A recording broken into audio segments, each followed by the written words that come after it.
Bonjour à tous et bienvenue sur Allo Fiston, le podcast qui vous livre chaque semaine des stratégies marketing actionnables pour faire grandir votre business.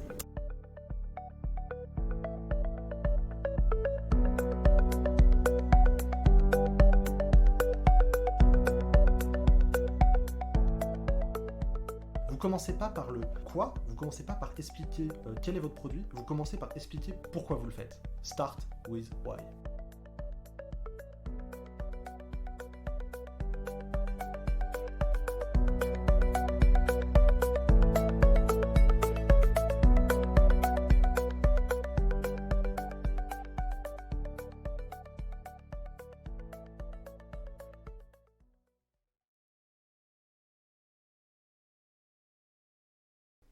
Alors, dans l'épisode d'aujourd'hui, nous allons parler de Start with Why, ou en français, commencer avec le pourquoi. Ça claque en français. Hein. Ça claque en français.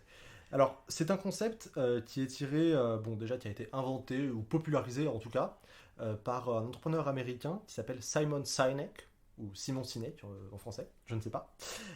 Mais en fait, ce concept dont on va parler aujourd'hui, c'est avant tout une manière dont vous devez communiquer autour de votre entreprise, dont vous devez vous présenter. C'est presque quelque chose de philosophique, ou en tout cas qui a rapport avec le leadership. C'est ça, alors c'est un concept et ça va vraiment vous aider pour beaucoup de choses. Déjà, quand vous allez choisir vos prestataires, quand vous allez devoir leur expliquer ce que vous faites, faites-le avec cette méthode, ça va être beaucoup plus simple, vous allez gagner énormément de temps. Pareil, si vous cherchez à embaucher des gens, il faut commencer par là et vous allez recruter les bonnes personnes. Et vraiment, c'est exactement ça, c'est comment en fait vous pouvez utiliser cette méthode pour embarquer dans votre projet, convaincre des gens et en fait vendre du rêve. Sauf qu'en fait, c'est pas vraiment du rêve, mais vous allez comprendre. Très bien, donc le concept, qu'est-ce que c'est ce fameux why ? Alors, déjà, il faut distinguer trois choses dans ce concept. Donc je vais passer en revue ces trois éléments, et puis après, on va imbriquer les éléments ensemble pour que ce soit plus clair. Putain, on a préparé cet épisode. Cet épisode est préparé, c'est incroyable. Alors, il y a donc trois éléments. Le premier, c'est le why en anglais, ou alors le pourquoi. En gros, c'est pourquoi vous faites ce que vous faites. Et la réponse, c'est pas pour gagner de l'argent. La réponse, c'est parce qu'il y a plein de manières de gagner de l'argent, donc pourquoi vous avez choisi cette manière ? Voilà, gagner de l'argent, en fait, c'est plutôt le résultat de votre pourquoi. Et le pourquoi, en fait, c'est votre cause, c'est votre croyance, c'est votre mission, c'est votre objectif, c'est ce qui vous fait sortir le matin de votre lit et qui vous dit « Ah, je fais ça parce que ».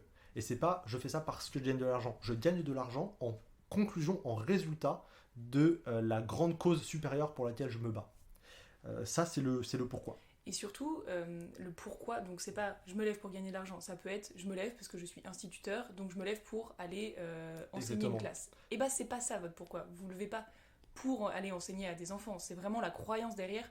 Pourquoi est-ce que vous pensez qu'enseigner à des enfants aujourd'hui c'est bien ? Qu'est-ce que vous avez envie de leur inculquer ? Typiquement, ça peut être je crois en l'éducation, je crois qu'en donnant du savoir de la bonne manière à la jeune génération, je contribue à un impact positif sur la planète ou à l'égalité des chances. Voilà. Et ça, c'est une cause supérieure. C'est vraiment ça qui fait vibrer. Bon, après, si vous êtes, instituteur en Z depuis 20 ans, peut-être que c'est plus compliqué, mais il y en a, on en connaît, qui ont ce truc, cette corde qui vous fait vibrer. En anglais, il y a un truc qui se dit, qui est le gut feeling.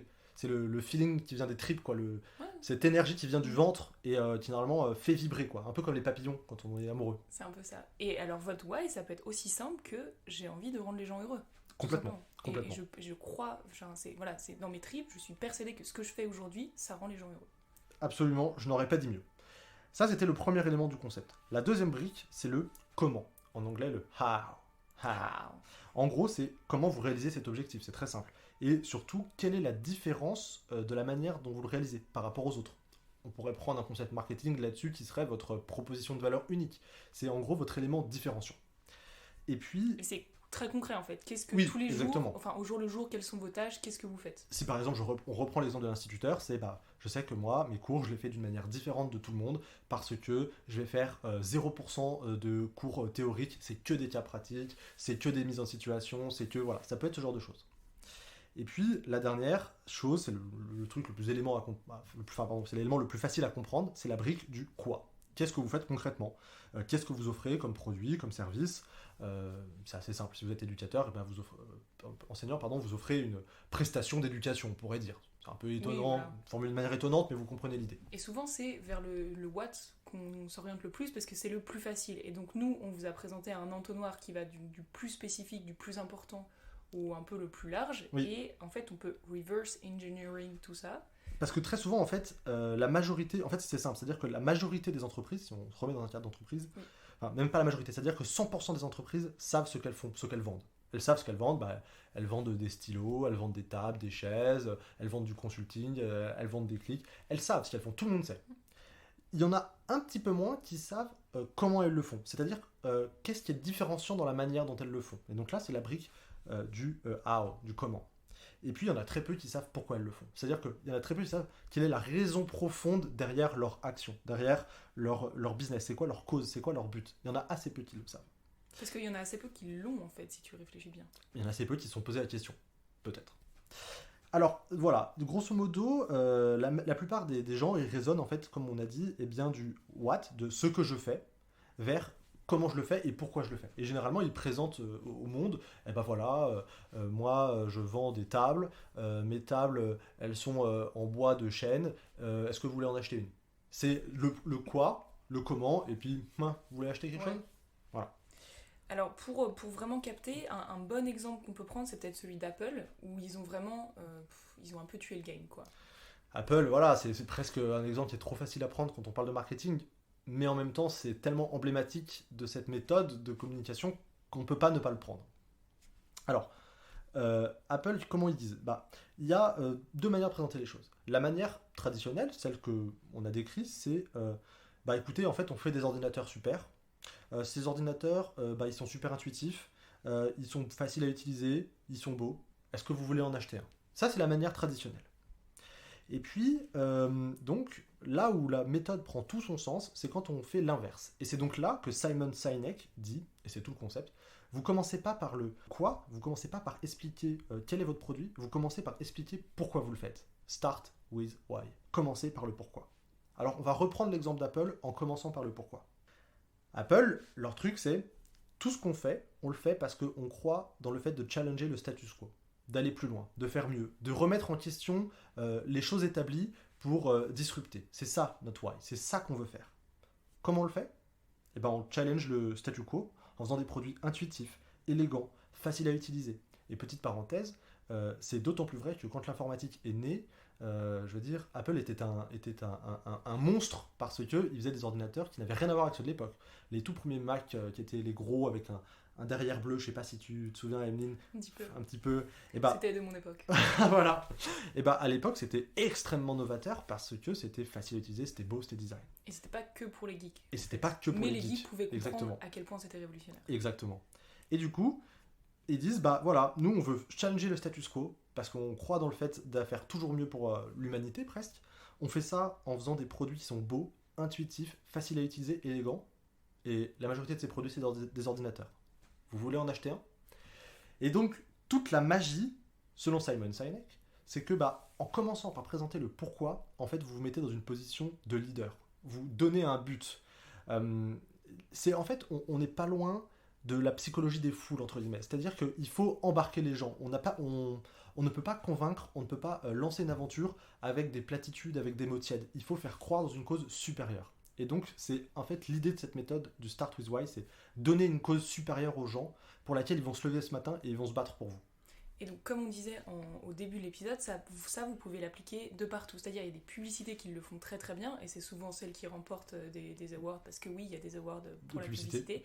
Je pense à une pub d'Intermarché qui avait fait le buzz il y a peut-être 2 ou 3 ans, une très très longue pub, peut-être sur 5 minutes, où tu vois quelqu'un avec...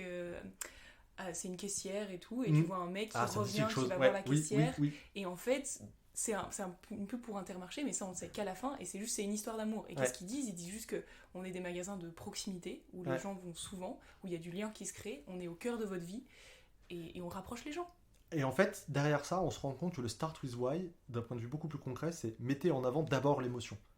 Et c'est pas mettez le produit, c'est vous mettez en avant d'abord l'émotion. Et ensuite, vous allez justifier l'émotion avec la raison, le produit, le coupon, la réduction, etc.